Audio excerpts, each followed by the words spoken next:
टमाटर डालने के बाद इसे कवर करके हमने 5 मिनट के लिए पकाना है। लो फ्लेम पे बिल्कुल कवर करके 5 मिनट के लिए पकने के लिए छोड़ दें। 5 मिनट बाद टमाटरों का छिलका उतार लेना है।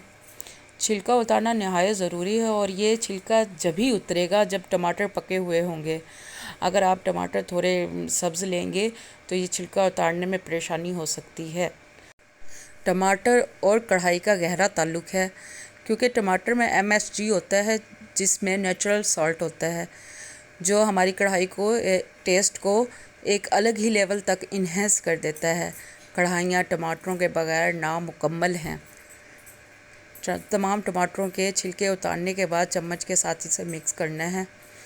टमाटर सॉफ्ट हो चुके हैं और चम्मच के साथ ये हमारी कढ़ाई के साथ मिक्स होते जाएंगे। जो रहे सहे छिलके हैं टमाटर के वो भी निकाल दें। हमने छिलके अपनी कढ़ाई में नहीं छोड़ने, छिलके हमारी जो कढ़ाई का टेस्ट ख़राब कर सकते हैं। चम्मच के साथ मिक्स करते जाएं और अच्छे से भुनाई करते जाएं। इस लेवल पर हमने 10 से 15 मिनट चिकन की अच्छे से कढ़ाई करनी है, जब तक कि ऑयल सेपरेट ना हो। रहे सहे छिलके भी निकाल दीजिए टमाटर के और चम्मच के साथ अच्छे से भुनाई करते रहें। फ्लेम मीडियम टू लो रखें। मीडियम टू लो फ्लेम पर 5 से 10 मिनट पकने दें, या उस टाइम तक पकने दें जब तक हमारा ऑयल सेपरेट ना हो जाए। कढ़ाई को अच्छे से चलाते रहें, चम्मच इसमें चलाते रहें। फिर मज़ीद हमने 5 से 7 मिनट पकने देना है। बीच में चम्मच चलाते रहना है, चिकन हमारा नीचे ना लग जाए, क्योंकि इस लेवल पर चिकन ने ड्राई होना शुरू हो कर दिया है और तमाम मसाला ज़ात और चिकन यकजा हो चुके हैं। साथ साथ चम्मच चलाते रहें। फ्लेम जो है मीडियम से लो ही रखनी है। हर किसी का कोई ना कोई पैशन होता है और फूडिलाइज़र का पैशन है कि आपके दस्तरखानों तक लजीज और उम्दा खाने पहुंचाना। इसके लिए मुझे आपकी मोटिवेशन की ज़रूरत है। जब आप चैनल सब्सक्राइब करेंगे और अच्छा सा कमेंट करेंगे, so it will show that I am doing good. Chicken को पकने दें और इसमें साथ साथ चम्मच चलाते रहें ताकि चिकन नीचे ना लग जाए। जो फ्लेम है वो लो ही रखनी है। लो फ्लेम पर चिकन आहिस्ता आहिस्ता पकता जाएगा और मज़ीद टेंडर भी हो जाएगा। जो हमने इसमें सब्ज़ मिर्चें डाली थी उनका कच्चापन भी दूर हो जाएगा। सब्ज़ मिर्चें जो थी मैंने छुरी के साथ दरमियान में से काट ली थी, ताकि सब्ज़ मिर्चों में भी जो स्पाइसेस हैं और चिकन है उनका टेस्ट चला जाए। ये सब्ज़ मिर्चें भी अपना अलग ही टेस्ट रखती हैं कढ़ाई में और बहुत ही टेस्टी लगती हैं। इस कढ़ाई को आप रोटी के साथ या नान के साथ, दोनों में से किसी के साथ भी सर्व कर सकते हैं। जब आप देखें कि चिकन की भुनाई हो चुकी है और ऑयल सेपरेट हो गया है, तो हम इसमें अपना नेक्स्ट इंग्रेडिएंट शामिल करेंगे, जो कि है 1 टीस्पून काली मिर्च। 1 टीस्पून काली मिर्च डालने के बाद चम्मच के साथ अच्छे से मिक्स कर दें। चम्मच चलाते रहें।